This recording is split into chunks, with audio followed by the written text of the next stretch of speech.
So students ready for the first topic. घबराना नहीं है, पेपर की तैयारी बिल्कुल सही चलेगी। आज का हमारा टॉपिक है रूपक ताल। अब आप सोचेंगे ताल क्या होता है। देखिए बेटा, आप जो भी सॉन्ग सुनते हो, डांस देखते हो, उसके पीछे जो इंस्ट्रूमेंट्स की बीट्स बजती है ना, वो होती है ताल। मान लो कि कोई गाना गा रहे हैं, उसके पीछे तबला बजेगा तो उसके ऊपर जो धुन चल रही होती है वो बीट्स होती है, 1 2 3 4, दैट इज ताल। हमारे म्यूजिक में ताल का बहुत अच्छा रोल है। आप समझ ही सकते हैं कि एक सिंपल गाना गाया जाए और उसके साथ बीट चले तो आप सोच सकते हैं कि आपको गाना कितना अच्छा लगेगा। तो आज हम करेंगे रूपक ताल। रूपक ताल में सबसे पहले जानना होता है हमें कितनी मात्राएं हैं। रूपक ताल में 7 मात्राएं होती हैं। मात्राएं अलग अलग ताल की अलग अलग होती हैं। तो चलिए इस ताल को अच्छे से समझते हैं। चलिए जानते हैं कि रूपक ताल को लिखा और बजाया कैसे जाता है। अब आप सोच रहे होंगे कि ये ताल को बजाएं क्यों और कैसे बजेगी। तो घबराना नहीं है। मैं आपको बता दूं कि एक कहावत है कि एक पंथ दो काज। आपके सिलेबस में जितनी भी ताले हैं ना, उन तालों को आपको प्रैक्टिकल में बजा के दिखाना होता है और बहुत इजी होता है। वो मैं आपको सिखा दूंगी। ताल को लिखना कैसे है, उसका पूरा पैटर्न क्या है, वो भी समझा दूंगी आज इस वीडियो में।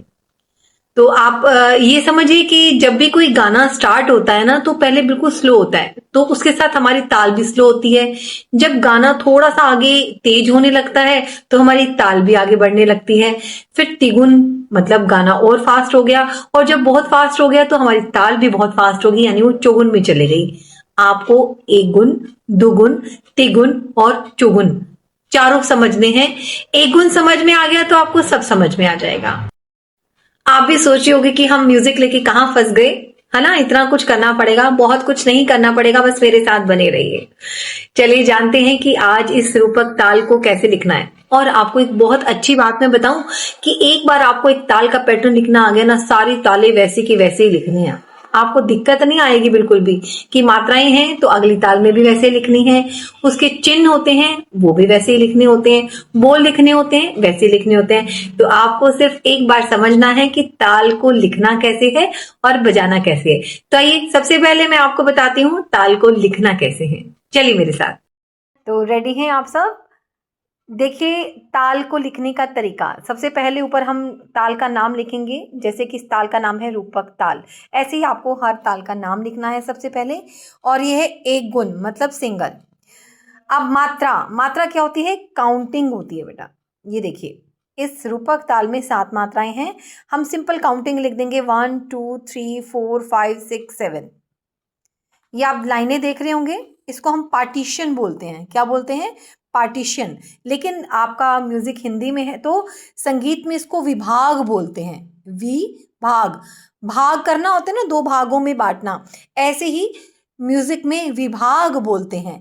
तो इस ताल में हमारे कितने विभाग हैं, 3। 1 2 3। 3 के बाद एक लाइन है, ये पार्टीशन है। फिर 2 के बाद एक लाइन है। तो 3 2 2 के हमारे 3 विभाग बन गए हैं। ये आपके एमसीक्यूज में आते हैं कि रूपक ताल में कितनी मात्राएं हैं। तो आपको पता लग गया होगा 7 मात्राएं हैं। और कितने विभाग हैं, 1 2 3। इसके बाद देखिए इसको मात्रा लिख दिया, उसके बाद बोल।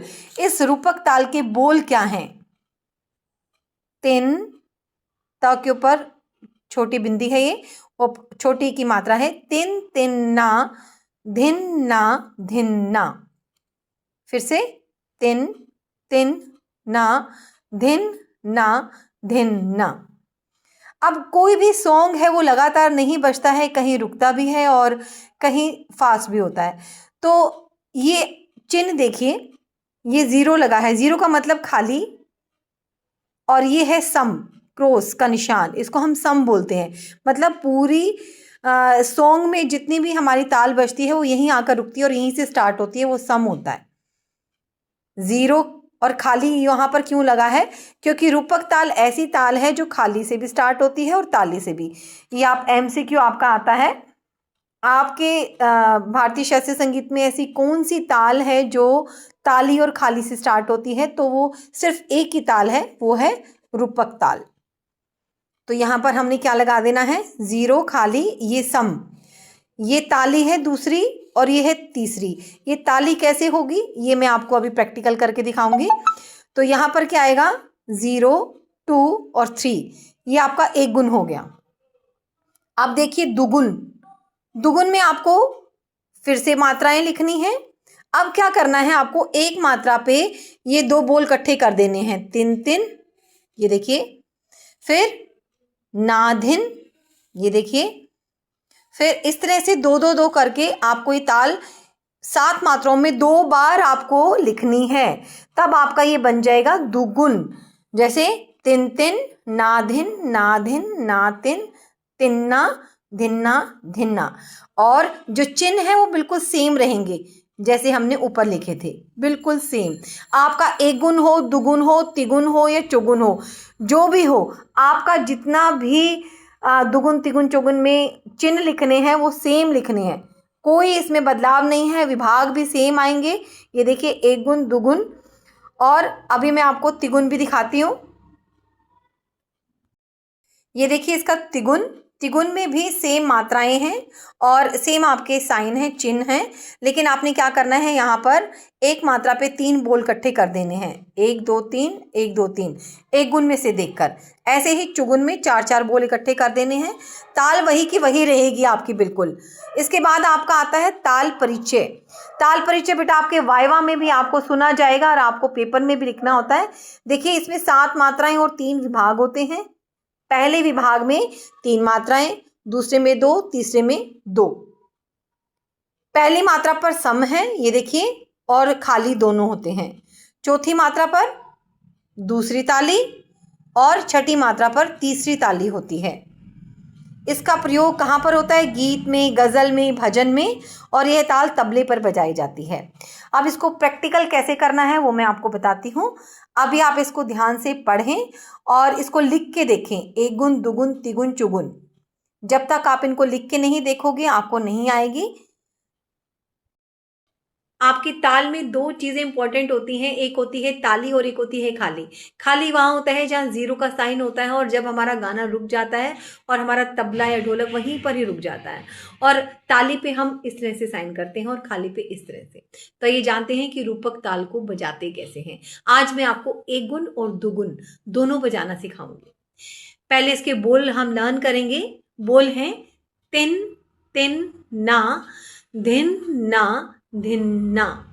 इसको बिल्कुल इसी लय में ही बोलना चाहिए। इसको तोड़ मड़ोड़ के धीरे या फास्ट नहीं बोलना, इसको इसी रिदम में बोलेंगे। तिन तिन ना, धिन ना, धिन ना। फिर से तिन तिन ना, धिन ना, धिन ना। आई थिंक लर्न हो गया होगा। चलिए इसको बजाना सीखते हैं। तो लीजिए सीखिए रूपक ताल का एक गुण। ताली ये होती है और खाली ये होती है। हमारी रूपक ताल खाली से स्टार्ट है, तो इसको ध्यान से देखिएगा। तिन तिन ना, धिन ना, धिन ना। फिर से तिन तिन ना, धिन ना, धिन ना। अब इसकी दुगुन। तो चलिए आपको अब रूपक ताल का दोगुन सिखाती हूँ मैं। आपको कुछ भी नहीं करना है, एक मात्रा पे आपको 2 बोल एक साथ बजाने हैं, बाकी मात्राएं और आपका खाली ताली का चिन्ह वही रहेगा। देखिए तिन तिन नाधिन नाधिन नातिन तिन्ना धिन्ना धिन्ना तिन। ये जो लास्ट में 3 बजाया है, ये हर ताल के बाद आपको सम दिखाना होता है। इसको बोलते हैं सम, यानी पहली मात्रा दोबारा से बजा के दिखानी होती है। एक बार फिर से देख लीजिए।